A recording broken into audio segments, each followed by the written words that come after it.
¿Comenzamos ya? Sí. Sí. Hola, buenas tardes.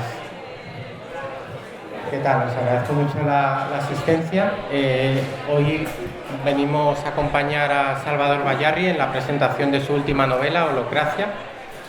El perfil de Salvador ya es de sobra conocido, es doctor en física, licenciado en filosofía, muy acostumbrado a trabajar con el tema de la inteligencia artificial y autor de casi una decena de libros, entre ellos algunos de notable éxito de ventas, como es el caso de Las Edades de Ignis, que este año va por la tercera edición, probablemente en breve la cuarta. Y con la novela Holocracia ha sido este año, ha obtenido la mención de honor del... No sé si me escucha bien, es que oigo como eco. Ha obtenido la mención de honor del premio Ciudad del Conocimiento, que es un premio bastante reñido, ya cada vez más, se presenta más calidad, pues son 4.000 euros de dotación, un 12% de derechos, y luego tenemos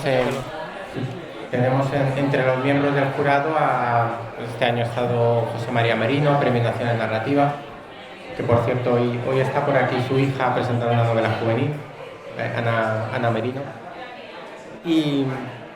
Y bueno, centrándonos un poco en la novela, voy a introducir para que la mayor parte del tiempo sea Salvador quien nos presente y nos desglose un poco su obra.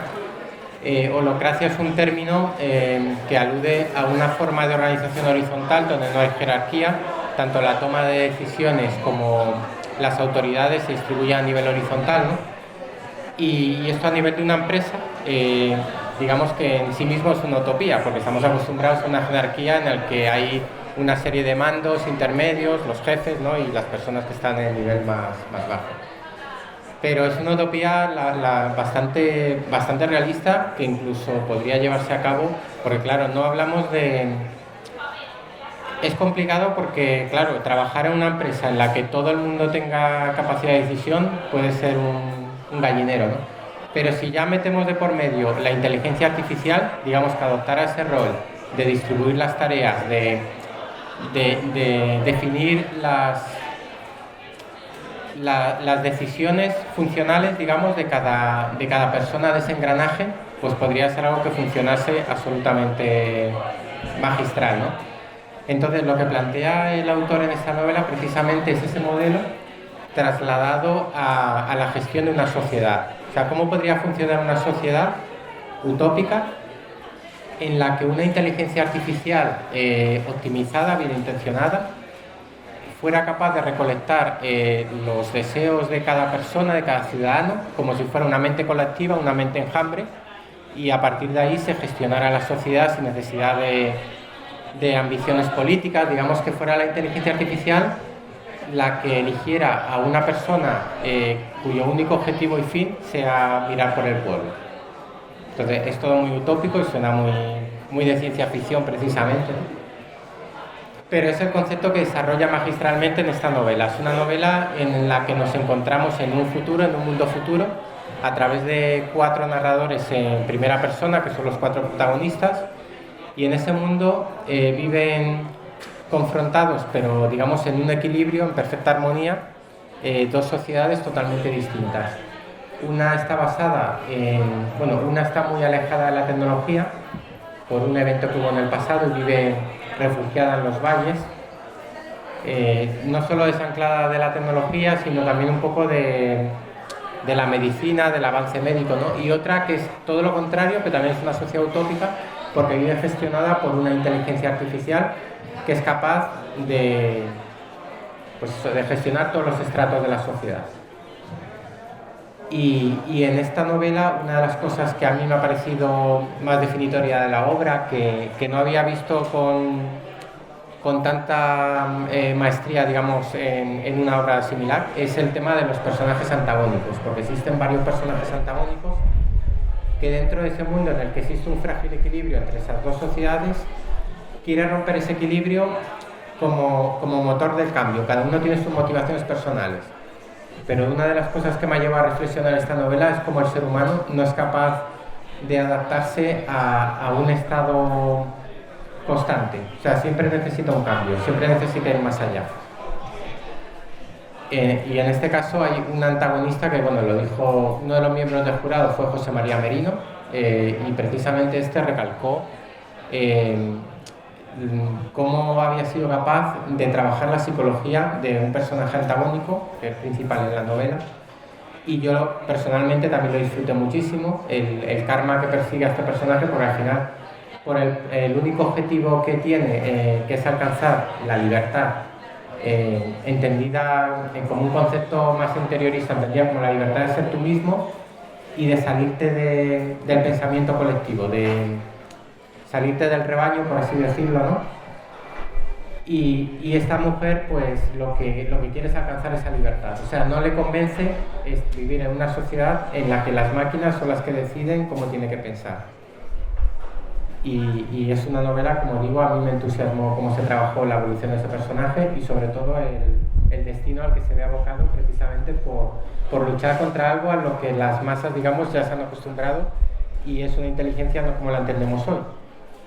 Pero obviamente nos hace reflexionar de que realmente en esta sociedad nos estamos acostumbrando tanto, por ejemplo, al tema de OpenAI para hacer pues, presentaciones y tal, que por comodidad estamos dejando de lado nuestra creatividad. Entonces ahí podemos pensar que estamos perdiendo parte de la creatividad inherente al ser humano, porque estamos dejando que lo hagan por nosotros máquinas en función de algoritmos, en función de opiniones que se pueden encontrar pues eso, en internet, ¿no?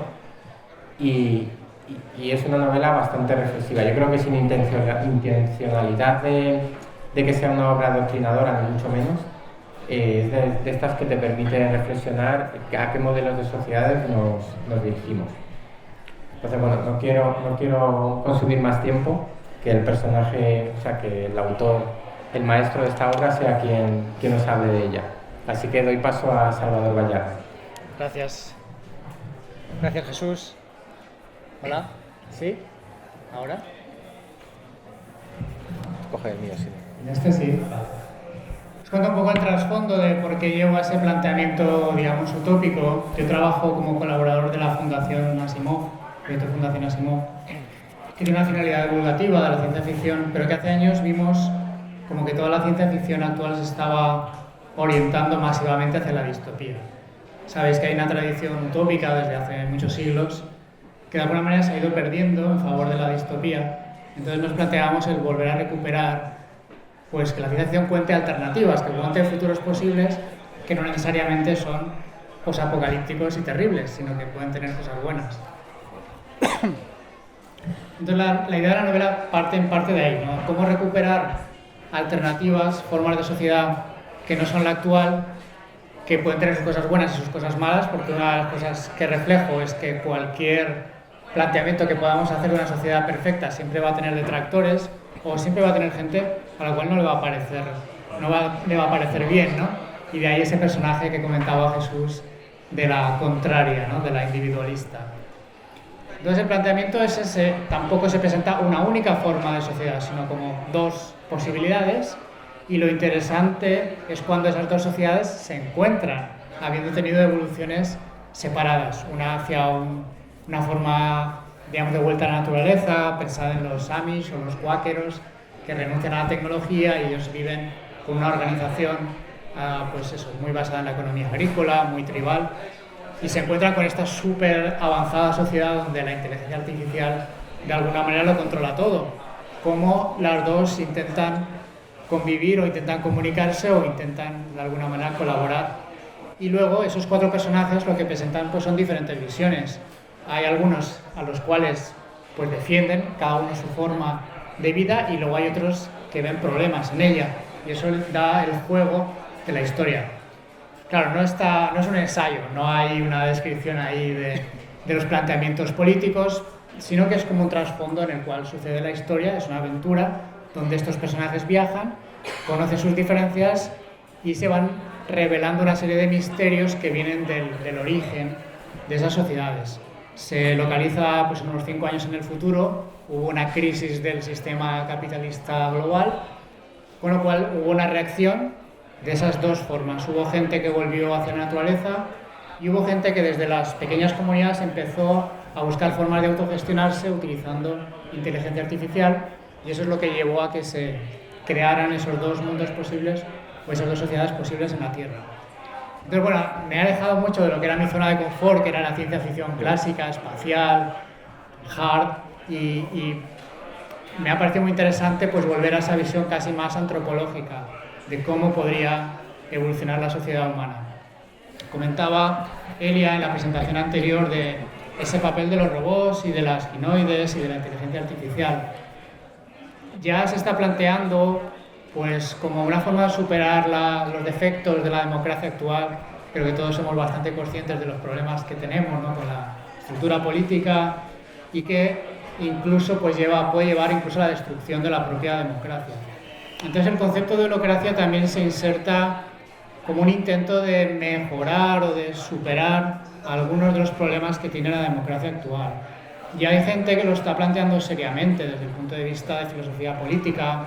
Hay un centro, por ejemplo, en Estados Unidos, el Centro Kennedy, que se imagina cómo la inteligencia artificial puede ayudar a solventar algunos problemas de la participación democrática actual. Tiene sus propios problemas también, porque como sabéis, la inteligencia artificial se está usando para dirigir los mensajes políticos a la población según sus preferencias, hacer una segmentación de la gente. Pero hay otras posibilidades. Una de las posibilidades que se plantea aquí de forma muy radical de ciencia ficción, pero que tiene su base real, es que la inteligencia artificial permita acoplar mejor lo que son las necesidades, los deseos, las opiniones de la población, de los ciudadanos, con la acción política, ¿no? En qué se invierte, qué prioridades hay, porque la inteligencia artificial tiene esa capacidad de captar patrones y de analizar pues, lo que la gente piensa más allá de votar una vez cada 4 años. Entonces eso se lleva ahí a un extremo, y obviamente dentro de esa sociedad avanzada pues hay también reacciones en contra, ¿no?, ante esa capacidad de control, o que se ve como un control excesivo por parte de la inteligencia artificial. De hecho, hay un párrafo que no he leído que un poco representa muy bien esto que estamos hablando de, precisamente, porque yo he tenido la sensación, Salvador, no sé si me corrígeme, que realmente tú aquí estás tratando de definir una inteligencia artificial, digamos, 2.0, o sea, como que ha habido una fase primera de la humanidad, ha habido un desastre porque se han hecho mal uso de los recursos. De hecho, en esta fase de la novela se está hablando de que se recurre a obtener recursos fuera de la Tierra, en otros puntos del sistema solar, ¿no? Y da la sensación que tras ese punto de inflexión se ha logrado una inteligencia artificial mucho más fiable, digamos. No sé si me impresiona. Sí, se plantea varios niveles. Existen como esas entidades más autónomas, esta protagonista ginoide que hace un poco el papel de antropóloga, pero hay también pues el equivalente a policías, ¿no? Pues gente que vela un poco por la seguridad, porque no pasen cosas. Y luego hay como una inteligencia artificial más subyacente, lo que podríamos hoy ver en los algoritmos que controlan nuestras preferencias, que examinan lo que hacemos en redes sociales, que es un control como más escondido, pero más estratégico, y son los que solucionan lo que podríamos decir es un problema también de la democracia actual, que es el cortoplacismo, ¿no? Porque votamos a lo mejor un programa que sea 4 años, sí, luego viene otro partido y lo vuelve todo patas arriba. No hay como una estrategia a largo plazo, salvo en regímenes totalitarios como China, por ejemplo. Ellos sí que tienen una estrategia a largo plazo. Pero ¿cuál es el punto límite que debemos dejar, digamos, a la inteligencia artificial para no perder la autonomía que cualquier especie necesita, claro, como supervivencia? Claro, y esa es la tensión que se plantea en la novela. Se plantea esa tensión por la parte de la sociedad avanzada, es decir, hay ese miedo de que se le quite esa capacidad de innovación, improvisación, autonomía al ser humano. Y bueno, la forma en la que trabajan las inteligencias artificiales es intentando de alguna manera compensar ambas cosas. Es una idea que viene ya de Asimov, ¿no? Las leyes de la robótica, la ley cero, donde el bienestar al final es el de la humanidad. Y curiosamente en Asimov los robots deciden al final destruirse o desaparecer para no controlar totalmente a la humanidad. Bien, hay esa tensión, pero por la parte de la vuelta a la naturaleza, que también es un concepto que se usa en muchas utopías, ¿no? O en muchas distopías, cuando se quiere escapar de la distopía, se va a la naturaleza, se vuelve a lo básico, a la vida. Pero eso también tiene sus problemas, ¿no? Aquí, por ejemplo, pues que se pierde esa posibilidad de tener adelantos médicos que puedan resolver enfermedades, que se pierde pues esa digamos, visión de una evolución, de un progreso, sino que se quedan estancados. Entonces, lo que he intentado es no ir demasiado hacia un lado o hacia otro, sino plantear un equilibrio, los componentes de esa discusión, pero al menos abrir el campo de opciones, ¿no? Porque hoy en día es que no hay un programa político alternativo a largo plazo que no sea lo que ya tenemos, ¿no? Y que al final pues lleva un poco al desánimo lo que estamos planteando desde el proyecto Fundación Asimov, ¿no? Demasiada distopía nos lleva al final a la inactividad y al conformismo y al pesimismo, ¿no? Y es un poco lo que puede acabar también destruyendo la democracia. Así que esa necesidad de planteamientos alternativos es urgente y es importante, ¿no? Como digo, todo esto está en el trasfondo. La historia al final es una historia pues, donde hay una niña y su padre que tienen que luchar por salvar su mundo y por salvarse personalmente, y hay también muchos misterios que se van... Hay una parte del conflicto, porque una sociedad utópica alejada totalmente a las máquinas puede ser potencialmente viable, ¿no? Pero el problema está en una sociedad que vive anclada, digamos, en la naturaleza, pero sabiendo que existe la tecnología y que hay posibilidades, pues en este caso, las que motivan a uno de los protagonistas a intentar romper ese equilibrio para que la hija, que es la que tiene un problema de salud, digamos, pueda sobrevivir, ¿no? Entonces es muy curioso cómo Salvador enlaza elementos, pues sobre todo las motivaciones personales entran también mucho en juego en la obra. Claro, también pensar que en las utopías clásicas, y es algo que de alguna manera también nos lleva a rechazarlas, pues esa utopía siempre es como una isla perdida o un planeta lejano donde nadie tiene acceso, y entonces, bueno, pues ellos viven allí de esa manera supuestamente perfecta y estática, sin cambiar. Pero si queremos construir algo utópico en el mundo real, eso es imposible. Cualquier sociedad está en contacto con otras que son diferentes. Entonces, la parte interesante de la historia yo creo que es más bien esa, ¿no? Cómo se produce esa interacción y quizás eso ayuda a mejorar o a crear una simbiosis o una relación fructífera entre los diferentes tipos de sociedad. Claro, es un punto original de la obra. Es dos sociedades utópicas que al vivir colindando una con otra se genera conflicto. Al final no es utopía en absoluto por eso, porque son dos modelos distintos de sociedad. Sí, si leéis algunos autores recientes como Francisco Martel del Campo, filósofos que están trabajando el tema de la utopía, pues ellos lo que plantean es eso, que no podemos volver a la utopía estática tradicional de todo el mundo va a seguir las mismas reglas y vamos a vivir felices ever after, sino que hoy en día lo que sabemos es que el planeta es muy diverso, tenemos culturas muy diversas, aproximaciones muy diversas a lo que consideramos bueno, entonces eso hay que tenerlo en cuenta en cualquier planteamiento de futuro. Sí. Yo voy a leer, que no quiero, queda poco y cedemos, bueno, casi el tiempo que queda, mejor voy a ceder la palabra al público por si queréis hacer alguna pregunta, curiosidades, comentarios.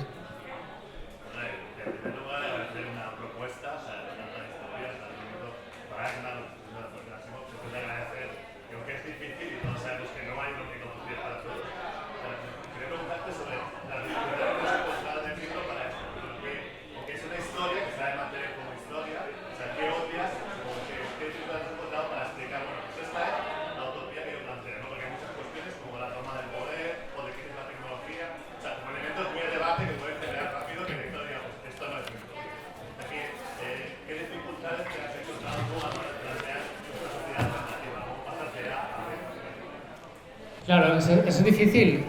Convocamos, de hecho, un premio para relatos largos que siguieran esa idea de la utopía y fue muy difícil. Hubo pocas obras en comparación con lo que pueden ser otros premios, porque es difícil plantear hoy en día toda una utopía que sea consistente y que sea más o menos factible. Lo que queríamos, siempre pretendemos es que la tecnología no se vea como una solución por sí misma.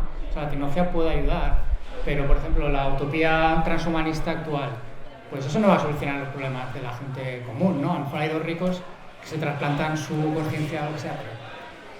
Entonces, los elementos socioeconómicos y los elementos tecnológicos tienen que ir de la mano, ¿no? Y tienen que plantearse como una evolución de la sociedad actual. Entonces, aquí lo que se plantea es que esas pequeñas comunidades que se autogestionan utilizando la inteligencia artificial, cosa que ya se está haciendo en algunas comunidades como pruebas piloto, ¿no? Porque una cosa para mí muy interesante que no se está haciendo mucho es hacer pruebas, ¿no? El término de ingeniería social tiene muy mala prensa, pero realmente, igual que se ha hecho con el ingreso mínimo básico, tú puedes probar, ¿no? Cambios en la estructura económica en una pequeña sociedad y ver cómo funcionan y aplicar esas. Entonces aquí lo que se plantea es que esas pequeñas sociedades fueron asociándose. El término para esta sociedad avanzada es la asociación. Y es una asociación, para que os hagáis una idea, como la Unión Europea, donde hay diferentes países, pero a diferentes velocidades. Y donde cada una puede escoger qué nivel de integración quiere a cambio de determinados beneficios. Entonces, por ejemplo, cuando tú entras, pues obtienes unos beneficios básicos, ¿no? Una estructura de educación, pero tienes que compartir, o sea, tienes que hacer que tu gente viaje a otros sitios y conozca las otras sociedades. Entonces siempre hay esa compensación entre derechos y beneficios de quien se suma a la asociación. Y a medida que tú vas progresando, vas como subiendo niveles en la asociación. Entonces, bueno, esa era mi idea para compensar, o sea, hacer compatible esa diversidad con la aplicación, pues, de ciertas tecnologías, de ciertas normas. ¿Alguien quiere? Espera, te voy a dar el micrófono. Que coincido con el comentario de mi compañero y creo que es muy difícil escribir una utopía, ¿no? Pues eso, que sea creíble, ¿no? Que hoy en día piensas en los clásicos y dices, bueno, es una burbuja, ¿cómo lo trasladas a la realidad, ¿no? Y a colación de lo que has comentado ahora, me ha venido una pregunta de que, o sea, cómo, no sé si lo has tratado o no, pero me surge como duda. ¿Cómo has tratado el tema del capitalismo en la obra, siguiendo lo que estás comentando, ¿no? Que me parece muy interesante. Claro, la protagonista que más se opone a ese control de las inteligencias artificiales es una capitalista, es la jefa de un grupo de empresas, y ahí se refleja esa discusión que obviamente vemos entre ese anarcocapitalismo actual, por así decir, ¿no? Los Elon Musk y la gente que no quiere ningún tipo de control estatal y pues digamos la perspectiva más hacia el socialismo, que es, bueno, buscar una serie de redistribución de la riqueza, un control del mercado, etc. Entonces se ha reflejado ahí en términos de que, por decirlo de alguna manera, en esa sociedad avanzada es la inteligencia artificial la que promueve el bien común o esa redistribución de los recursos, pero también la adopción de la opinión de la gente, intentando soslayar los intereses clásicos, pues capitalistas, etc. Y esa reacción de los empresarios o empresarias que están en contra de eso.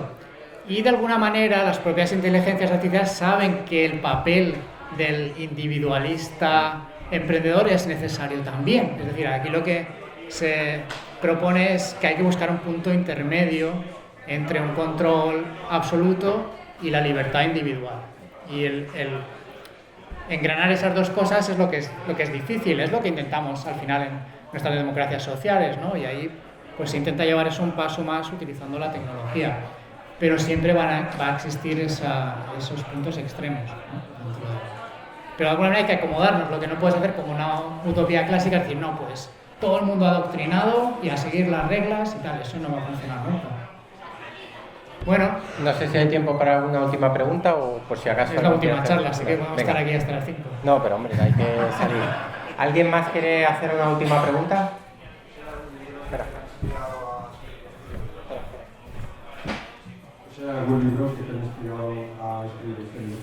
Pues me inspiró mucho esos dos libros de Francisco Martorell Campos que yo os recomiendo. Uno se llama Soñar de otro modo, y es una elaboración de cómo la tradición utópica ha evolucionado y se ha ido perdiendo y cómo recuperarla a veces rompiendo mitos que tenemos. Por ejemplo, que la naturaleza y todo lo natural es maravilloso, pues a lo mejor no. O que el trabajo nos va a hacer todo libre, pues a lo mejor no. Entonces, es un libro muy interesante. Y luego tiene otro que es Contra la distopía, que también es muy interesante porque explica ese agujero negro al que estamos llevándonos a nosotros mismos solo por divertirnos con la distopía y no pensar en otra ¿vale? Luego, un libro que de alguna manera se puede comparar la aproximación con este y que sí que sirve un poco de inspiración es Los desposeídos de Ursula K. Le Guin, subtitulado Una utopía ambigua. Ella presenta también dos mundos, un planeta y su satélite, con una sociedad anarquista de evolución libertaria y otra más tradicionalmente capitalista, pero los presenta también no como perfectas, sino con sus problemas y con sus contradicciones y cómo entrar en contacto. Ursula K. Le Guin también tiene una perspectiva antropológica porque su padre era antropólogo y yo también un poco he utilizado esa perspectiva. Pues nada, lo vamos a dejar aquí. Ya sabéis que el autor va a estar firmando ahora en La Carpa, no solo su novela, sino la tercera edición. Y un relato que hemos sacado una mini edición limitada de 200 ejemplares, por si a alguien le interesa, que es bastante bueno también. ¿Se lo regaláis? Bueno, en nuestro stand lo regalamos con la compra de los dos libros. O sea, comprando dos te llevas este también. Muy bien, pues muchas gracias. Estaré hasta el final por el Celsius, así que podéis encontrarme fácilmente. Gracias.